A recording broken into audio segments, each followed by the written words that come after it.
Selamat pagi, Bapak Ibu Saudara-saudariku yang terkasih dalam Tuhan. Selamat datang dalam permenungan pagi masa Prapaskah hari yang ke-23. Kemarin dalam permenungan kita, saya mengajak kita untuk melihat dalam hati kita dengan jujur, melihat pada perjalanan hidup kita tanpa menghakimi, tanpa merasa bersalah. Melihat kembali pada perjalanan hidup kita yang panjang itu, untuk menemukan bagaimana Tuhan senantiasa setia kepada kita, senantiasa mendampingi kita, senantiasa memberi kesempatan kepada kita. Saya mengajak kita untuk melihat ke belakang, untuk menemukan kekuatan itu, supaya dengan dan dalam Tuhan kita bisa berlangkah menatap masa depan dalam keberanian. Bacaan-bacaan pada hari ini mengajak kita lebih jauh lagi untuk melihat bagaimana Tuhan berkeluh kesah. Dia berkeluh kesah karena dia tiba pada suatu titik di mana dia merasa percuma dengan semua yang sudah dia buat untuk kita.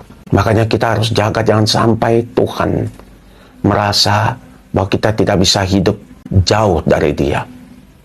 Karena itu lalu Tuhan akan bilang, sudahlah, selesai hidupmu di bumi ini. Kamu terlalu buat susah banyak orang. Jadi lebih baik kamu tinggal sama saya saja di rumah, di surga, di sini. Daripada kau buat susah banyak orang.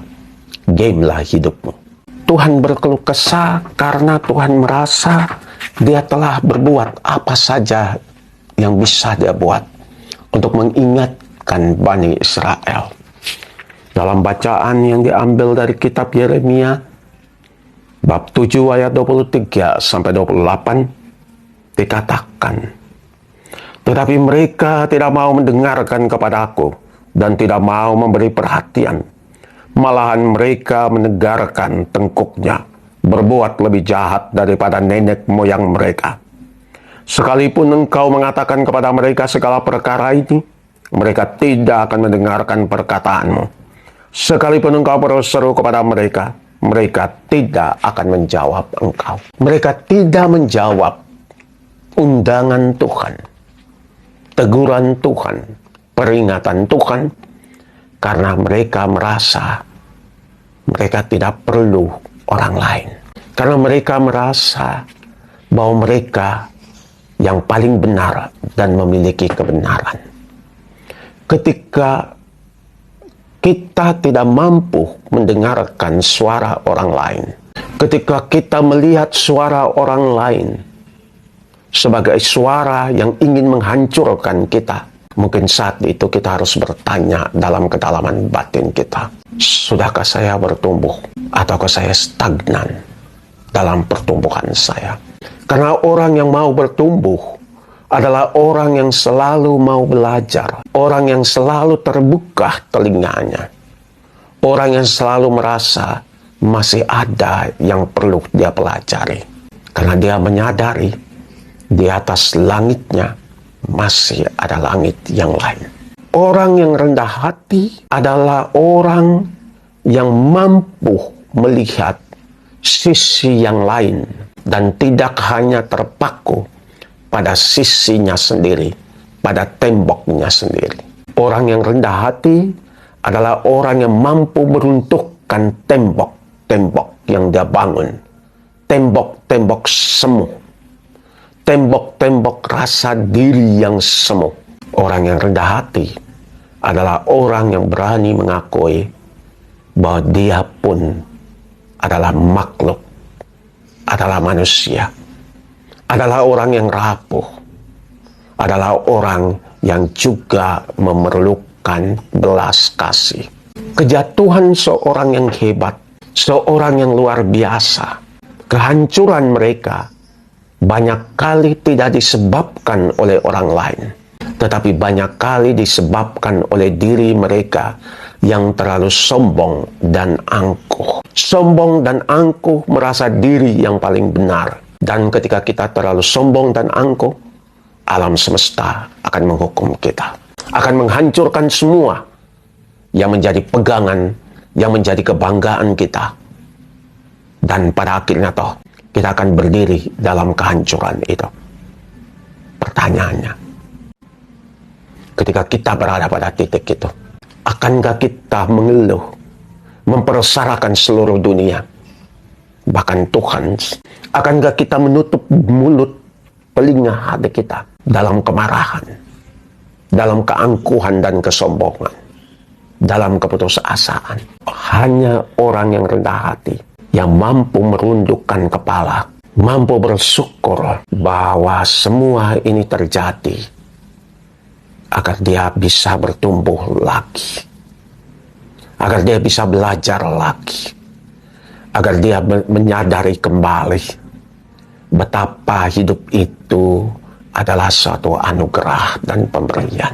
Bacaan Injil hari ini berbicara lebih jauh lagi bagaimana keangkuhan itu memecah belahkan bangsa.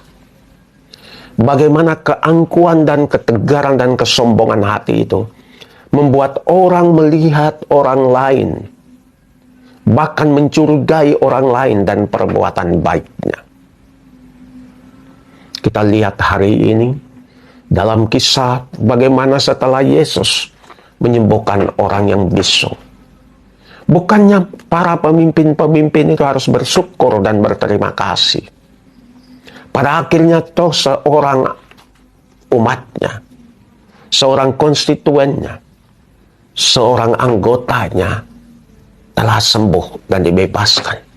Bukankah itu menjadi momen untuk bersyukur dan berterima kasih kepada orang yang telah membantu saudara kita, anak kita itu untuk bisa berbicara kembali.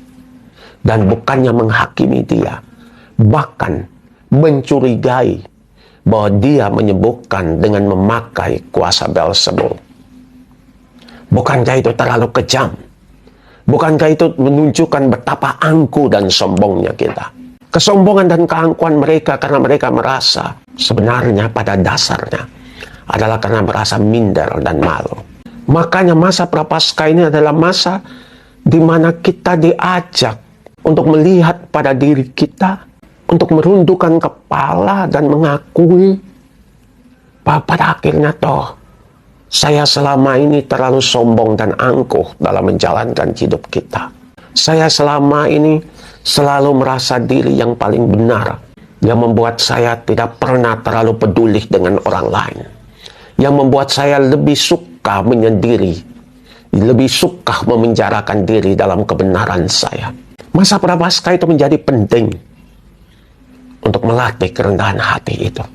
Hanya orang yang tahu bersyukur, hanya orang yang mampu melihat bahwa dia ini cuma debu semata dan pada akhirnya akan kembali kepada debu, yang mampu melihat, mampu mengamini kebesaran dan keluhuran kasih Allah. Lalu masa Prapaskah menjadi masa untuk memuliakan Tuhan. Semoga Allah yang Maha Kuasa memberkati kita, melindungi kita, menghancurkan semua tembok-tembok kesombongan dan ego kita. Dalam nama Bapa dan Putra dan Roh Kudus. Amin.